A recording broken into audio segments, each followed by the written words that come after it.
You've entered BOOKSTORM. Your favorite authors are here to dive down deep into their best-selling books. Stay tuned to brave the storm.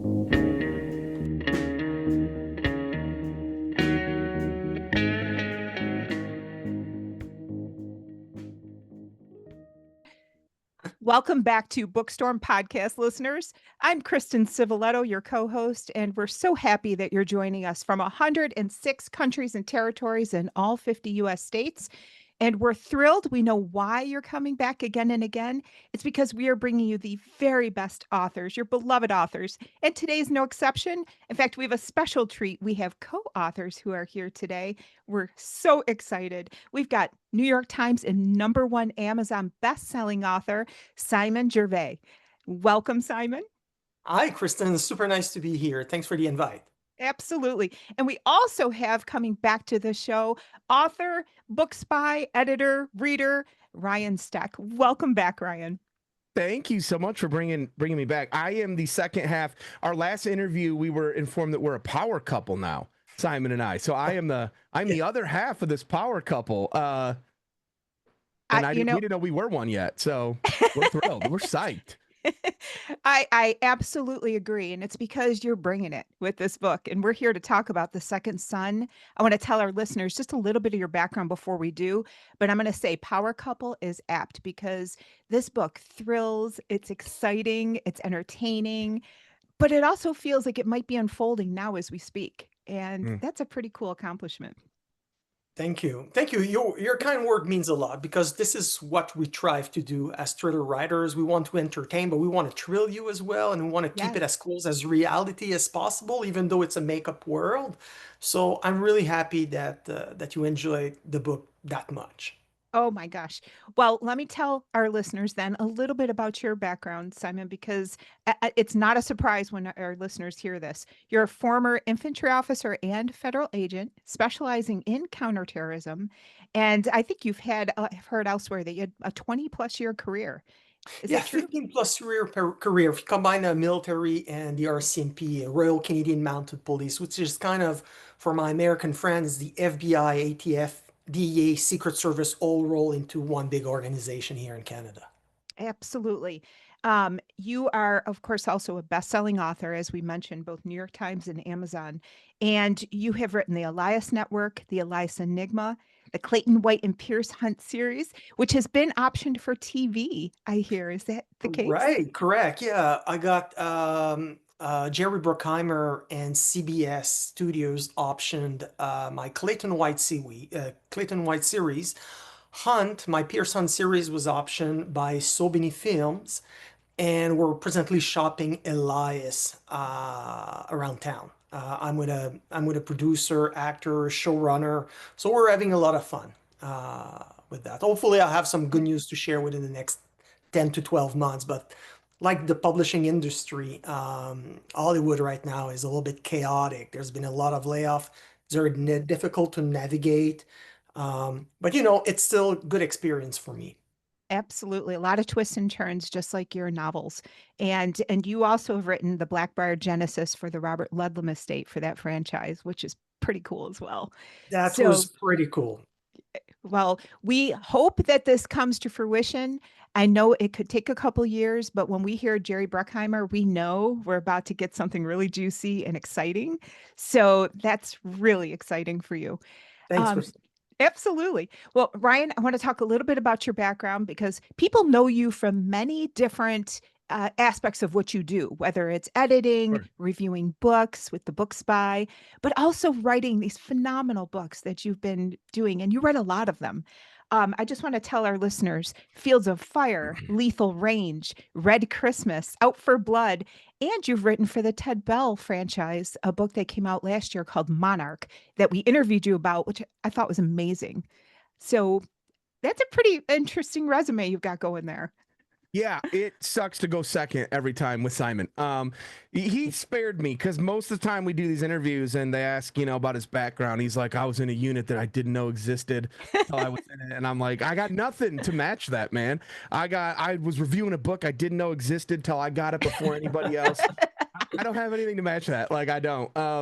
So my agent tells me all the time, like, he represents like Brad Taylor And I'll do a scene and he'll read it and he'll go, I don't know, this might be a little over the top, And I'm like, what are you talking about? Like, Brad Taylor had a scene that was super over the top, and my agent John Talbot will go, yeah, but he was Delta Force. Like, you're just a book spy. So like, he might have really done that. So it's always very humbling, and I laugh when I go second to Simon on this, because his resume is so much cooler than mine. I've been fortunate though to get to work in the world of thrillers for a long time now, and psyched to be writing them, these last 5-6 years. And I can confidently say I've never been part of a book that has as many twists and turns as this one. Yeah, it sure does. It sure does. Now, listen, in this realm, being the book spy does give you a little bit of street cred. So I'm just going to put that out there for you. Okay. Thank you. And I want to say, you mentioned earlier that like there's things that kind of are playing out, that made this book feel more real. That was one of the coolest things about writing it, was there was stuff happening, and Simon and I would be texting each other like, dude, we should put this in there. We should reference this. We should reference that. It's pretty wild to be writing about. I don't want to give anything away, but like in our book, there's a secret cabal called Fathom, and we're watching certain things play out, and it's like, I wonder if a Fathom like group, were to exist, and so yeah, I've never written anything that was this close to the headlines, and that made this a lot of fun. Yeah, especially as they're unfolding, because it is exciting and a level that it is scary as well. So I want to point out that your books have been endorsed, first of all, by many friends of BOOKSTORM podcast who have come onto the show: CJ Box, Robert Crace, Mark Graney, Greg Hurwitz, Brad Taylor, Brad Meltzer. These are phenomenal authors as well, and I love that they love your books. And again, they're friends of BOOKSTORM. They've come on the show, so we love talking about these subjects. We're very excited to dive into this story. In fact, I want to read something that was a really cool endorsement of this book. This adrenaline-fueled thriller grabs you from page one and never lets up, filled with heart-pounding action, jaw-dropping twists, and ripped from the headlines conspiracies that keep you guessing until the final page. Add The Second Son to the top of your list. And that is from #1 New York Times bestseller, Jack Carr, which is an amazing endorsement. That's a pretty good one. That's a pretty good one. He's kind of like the biggest name in our genre today. He's like the modern Tom Clancy. So I know we were really, really thankful to our friend Jack for reading it and giving us a great endorsement. Yeah, and well deserved. I want to show our listeners a little bit of this cover, which is absolutely amazing. It's a cover you kind of study to figure out what's going on. And I do judge books by their cover, so you're not the only one. Don't feel bad. I think we all do. You eat with your eyes first, right? Like, you really do. That's so true. All right, I want to talk a little bit about what's going on in this story. I'm not going to give away any spoilers, but we meet Chase Burke, and Chase is a former soldier. He has turned a sommelier in Manhattan at a restaurant, and he's at a very difficult point in his life. There's a lot going on. His father has passed away. His mother, with whom he had a very difficult relationship, has dementia that is progressing. She's now at a high-end facility, and he's going back and forth. And he's recently lost his brother, who had worked for the government. And there's some suggestion that maybe he's responsible for the loss of people in his unit, which is really paining Chase on many levels. Now, at the restaurant one night where he is a sommelier, there is an ambush, and he goes into, hero mode. He reacts. That's what he's trained to do. And a congresswoman is being targeted. Now, the police don't necessarily think he is a hero, and there's others who are extremely upset about his actions and his involvement. And we've got a lot of people now who have eyes on the situation. His life, though, very quickly unravels from here. He may or may not have an ally in Detective Doyle, a character I'm going to tell you that I loved and want to see more of. But as he is unearthing information, he's seeing that his family is kind of at the center of a lot of heartache and death. And it's causing a lot of uncomfortable questions to surface. Now he has really no choice but to clear his family name and his name. And he is working the connections. He's reaching out to people. But let me tell you, a lot of people are chasing Chase. Did you want to add anything? Because there's also, I want to add one more thing. This whole idea that there's some sinister forces that you referenced earlier about this cabal of Fathom. And we're starting to see these things swirl in and out of his thoughts of what's happening. Did you want to add anything to that background? Well, I think Ryan is better than me in adding stuff, but I want to let you know, Kristen, this is the best kind of uh, uh, description of the book without any spoiler I've never heard. This is like Yeah. really, really well done. You actually describe the essence of the entire book and those few sentences. Um, Awesome. I think before Ryan jump in, the only thing I'm going to add is that, like, of course, we had a lot of pleasure working on that book together. But just the way you describe it, you can see there's a lot of me and Ryan in the book. Yes, he was a soldier, but he was not a super Navy SEAL, right? He's an everyday American, and this is the type of character I think Ryan writes best. It's very down to earth, super grounded. And then you see a little bit of me in the action scene that I'm known for. And the sommelier background, that's a little bit more me than Ryan, I think, and he's the first to admit it. When It's I all wrote the Simon. book, when I wrote the book, my wife and I were actually doing our level 2 sommelier with Wesette. We're a little bit of wine snob, and I'm loving this world. And I love it. so these are a little bit more things that I wanted to add about why we decided to have somebody work in a restaurant, somebody that's into wine. Yeah. We didn't want to have like a former ex-Navy SEAL or Delta or something. We wanted to have somebody closer to the normal American, normal North American person to be our hero. And I think having a protagonist like this really get the best out of what I can do and the best of what Ryan can do. Yeah, and it was seamless. I'm going to tell you that. I know that you're pointing out different strengths that you brought to the story, but it is incredibly cohesive. So I'm just Thank going to put you. that out there. Yeah. One more thing. I'm sorry to Yeah, add, bring it but on. one of the things I've been working with Thomas and Mercer and Liz Pearson since like 2018. And when they finished the book, they told me we had lunch together in New York, and she was telling me, we love the books. I mean, we don't know if it's you or Ryan who wrote it. It's so not your voice, but we know it's not only Ryan's voice. So for us, this was one of the greatest compliment they could have given us because it Yeah. means that we achieved our objective to give something new to our readers, but Yeah, something they would recognize a little bit of Ryan and a little bit of me in the book. absolutely. Did you want to add anything to that, Ryan? Yeah, it was important to us that it didn't sound like a Ryan Steck or Simon Gervais book. We wanted it to take on a third voice, and it did. I mean, it really did, to the point where he and I don't know who wrote what anymore. I Wow. mean, I do know he wrote the wine stuff. Like, if I was writing anything to do with wine, I would literally put in brackets, insert fancy wine, because I messed that up too many times. Which is funny because we did other interviews, and it was like Simon brought all the sommelier stuff and the wine expert, all that stuff. Like, Ryan, what'd you bring? And I'm like, I guess the family dysfunction. Like, I don't know what. I don't know what else. Chase is one of my son's names, so happens to be my second son, by the way. So I did bring value there. I think this book was just so much fun to write, and it's not just a marketing ploy, though. Truthfully, I do think it's a great line. Somewhere like on our Amazon page or something, it says something about like a thriller so twisty it took 2 thriller writers to pull off, and that is a great marketing line. But it's That's also awesome. like, it's also true.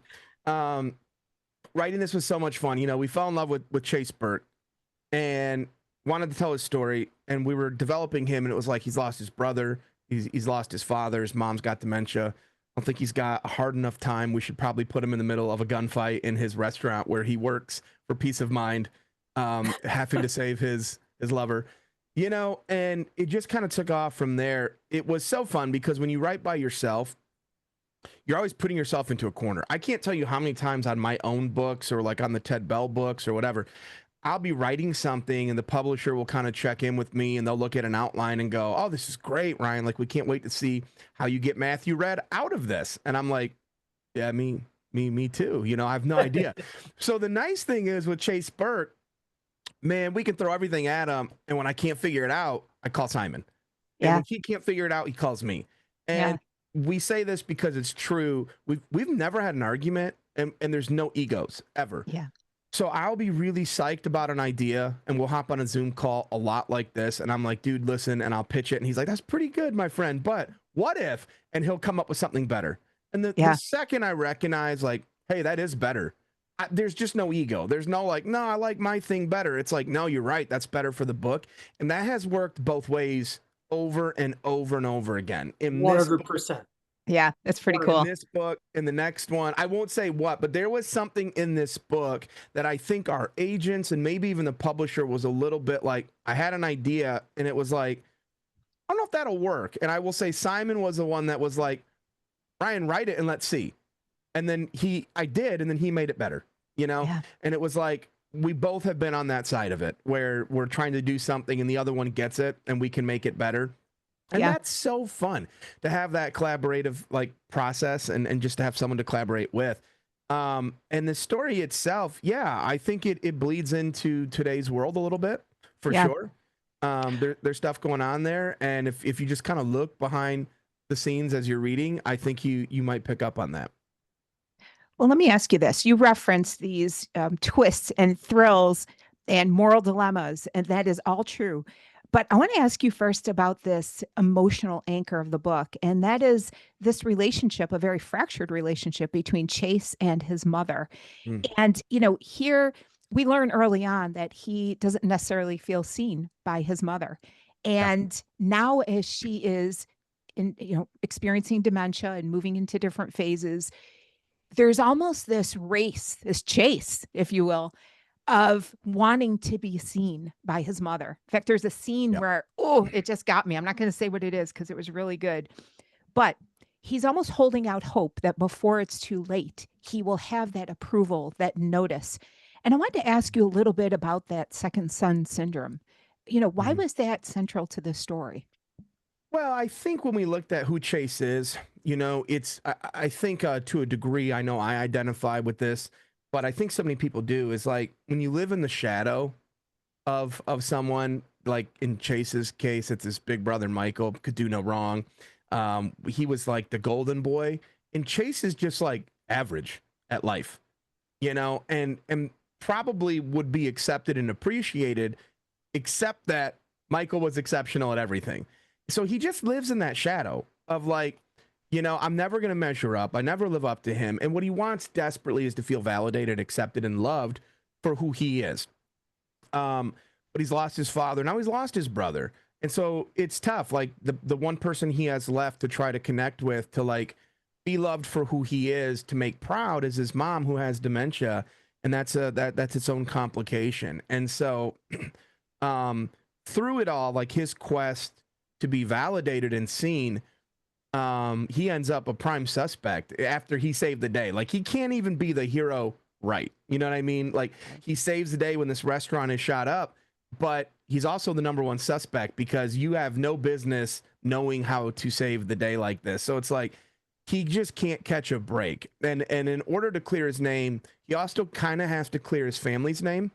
And so sure, it sort of just like lights the fuse into how does Chase go about being validated, seen, and appreciated by his mother before she loses like all cognitive ability?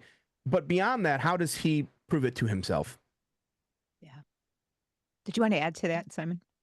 No, this was a terrific answer. I'm listening and I'm like, wow, this sounds really cool. But it is. You really described the essence of the book really well.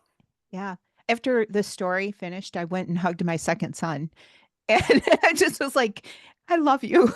I just had to tell him that because that was very gripping throughout the story. I want to then ask you then about Chase having to make a lot of very difficult moral choices. And, he finds himself in a lot of dilemmas, but a lot of times he was doing it in the midst of massive pressure.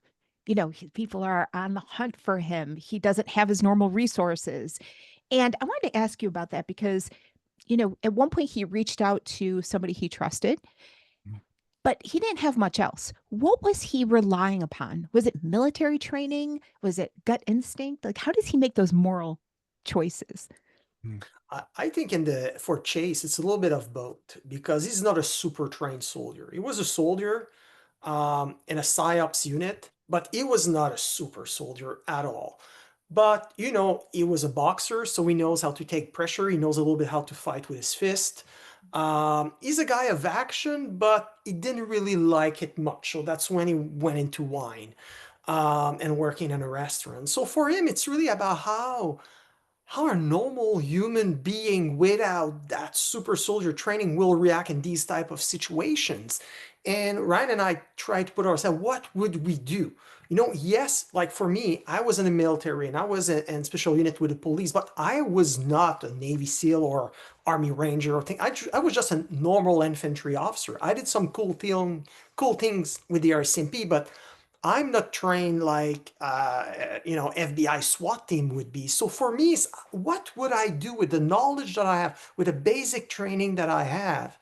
How would I react to this situation? And this is how we wrote Chaseberg. And then Ryan adds even more stuff to make him more rounded. Yeah. I can tell you confidently, Kristen, in this scenario, Simon's going to way outlive me. If we both become Chase Burke tomorrow, I'm dead like page 3. Unless I can get a hold of like Jack Carr or Brad Taylor, this is a short story at best. It's not even like a novella.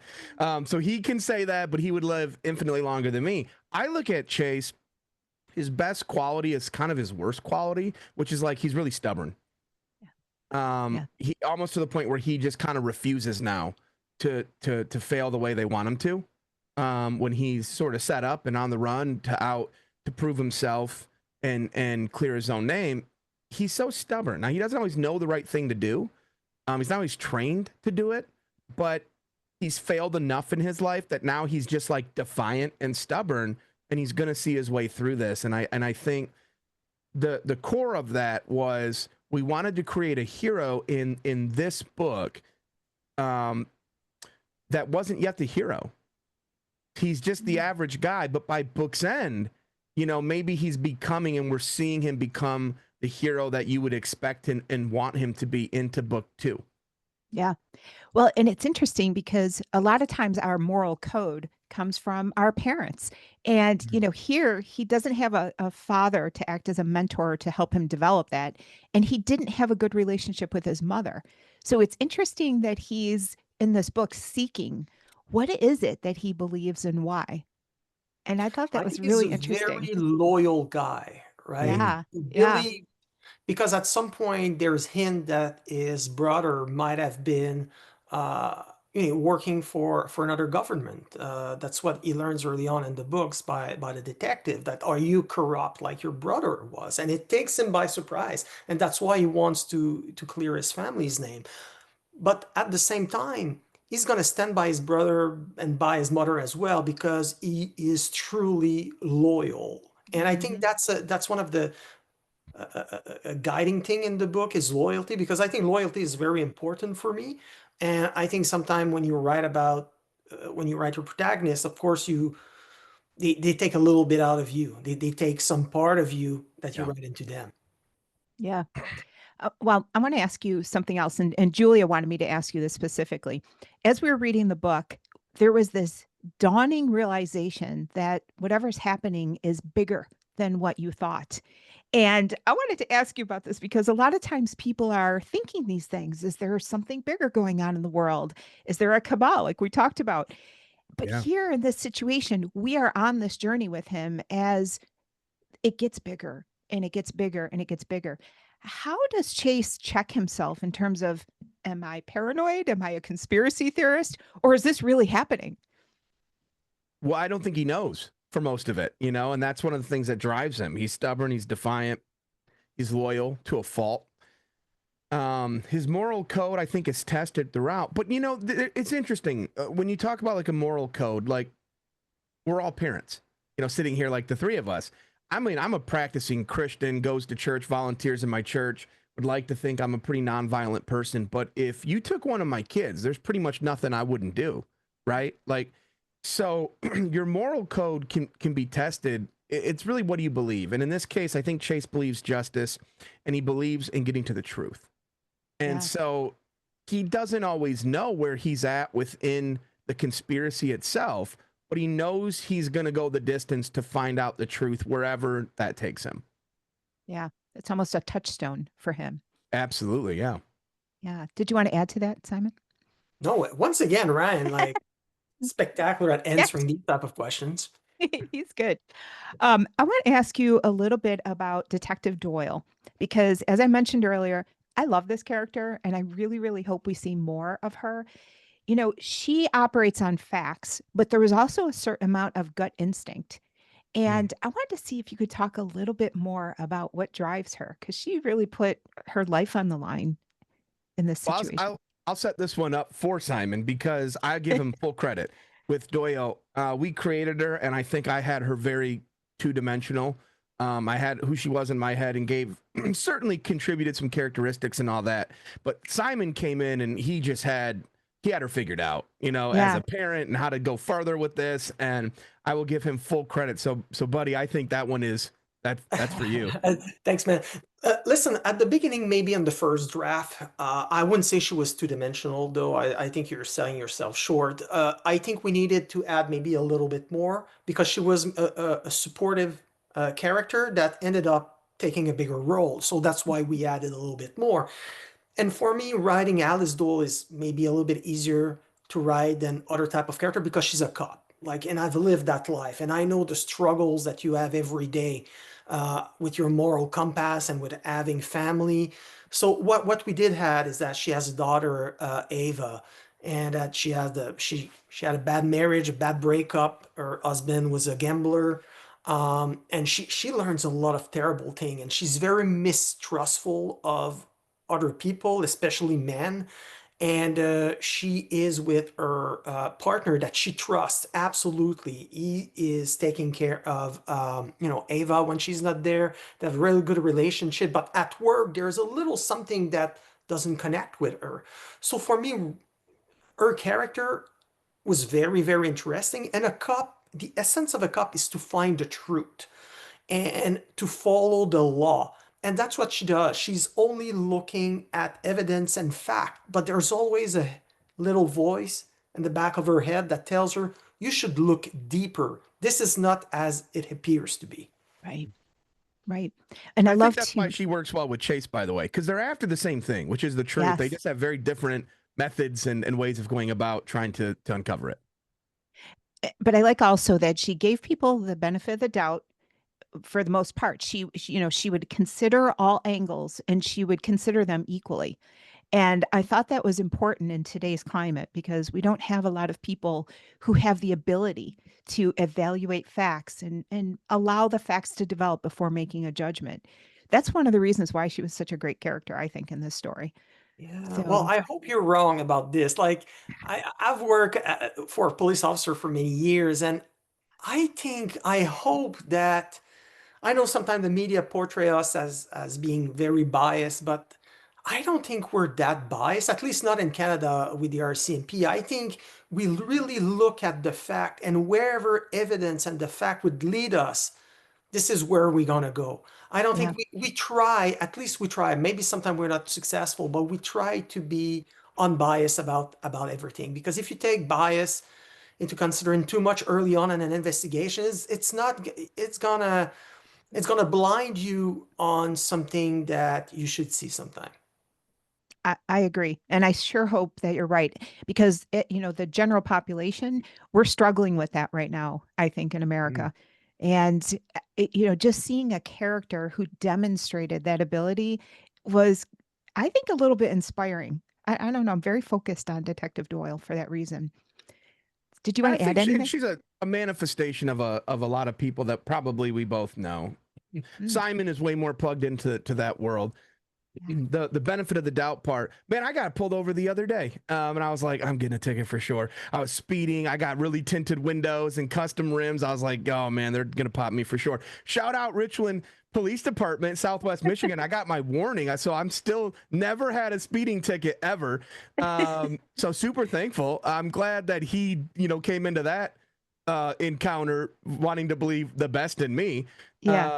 And so yeah, I mean, I think I would sum it up like this. We live in a time where people, because of the internet, because of everything that they see, there's just a deep level of mistrust. Yeah. And Yeah. so now, can we as thriller writers kind of use that to our advantage a little bit? Yeah, certainly, for sure. But I think Doyle is in a lot of ways the best of what we would hope from people in law enforcement. You know, Yeah. if we ever find ourselves in a situation like Chase Burke is in, again, I just got pulled over for speeding, so it's a little different. But like, if we ever find ourselves in that position, right? Like, you would hope there's an Alice Doyle out there Yes. that's gonna, no matter what, try to get to the truth. And Absolutely. so she's kind of the moral compass of this book in a lot of ways, and Chase is a truth seeker by any means necessary. Yeah. No, that was awesome. Well, before I tell our listeners how to connect with you, I was wondering if I could ask you a question about what's on your radar, if you can give us just a little clue. I know this is a big book coming out and you're going to be swamped with that, but is there anything you want to share? Well, I have the third book in my Caspian Anderson series, the Elias Enigma, that's going to come next July. And Ryan and I sequel of The Second Son called The Marked Son is going to come in November 2026. Excellent. Excellent. I was hoping that was the case and I didn't want to ask you right out, but I'm Yeah. glad that you mentioned that. How about you, Ryan? A lot. I got 3 books out next year. So I have Ted Bell's Warmonger in March, the sequel to Ted Bell's Monarch. So Alex Hawke is back. My fifth Matthew Red book, Target Down, will come out in the summer. And then November, The Marked Son. And I would just say this, this story, it totally stands on its own. There's a beginning, there's a middle, there's an end. We want you to love it. We wrote it so you would get everything in this story. But I think when you get to the end and you see some of the twists, after you pick your jaw back up off the floor, I think you're going to be excited to see where it goes. And as much fun as we had with The Second Son, The Marked Son was so much fun to work on and write together. So we're really excited about this series, and meet Chase Burke in The Second Son, and then get ready because he's back guns a-blazing in the Marked Son next year. Oh, I can't wait. I can't wait. And you certainly were foreshadowing some of these things developing. So I'm very excited. Well, I hope you come back on the show to talk about your forthcoming books. And I want to tell our listeners that they can find you at ryansteck.com. You have a great website, newsletter. There's all kinds of cool information on your site. And Simon Gervais, and I'm going to spell it. It's simongervaisbooks.com, Gervais. And also, all of your other books are there. They're fantastic. You have a well-earned reputation. And again, we're thrilled for you and we cannot wait to read more. So thank you for coming on the Kristen. show. No, thank you for having us. Yeah, thank you so much for having us. Absolutely. All right, listeners, what a fantastic interview with Ryan and Simon. My goodness, we had so much insight into the writing of this book and these underlying themes they were exploring. It is so exciting, and I love that we're going to see some TV shows around Simon's books. This is really some cool stuff going on for them.